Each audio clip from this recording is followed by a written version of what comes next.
చెమటలేం చిందించాలా, శ్రమపడేం పండించాలా, పెదవిపై చిగురించేలా చిరునవ్వులు. కండలను కరిగించాలా, కొండలను కదిలించాలా, చచ్చి చెడి సాధించాలా సుఖశాంతులు.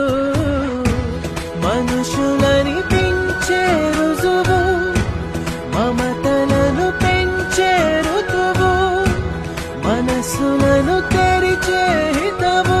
వందేళ్ళైన వాడని చిరునవ్వు. ఎక్కిళ్ళే పెట్టి ఏడుస్తుంటే కష్టం పోతుందా కదా, మరెన్నో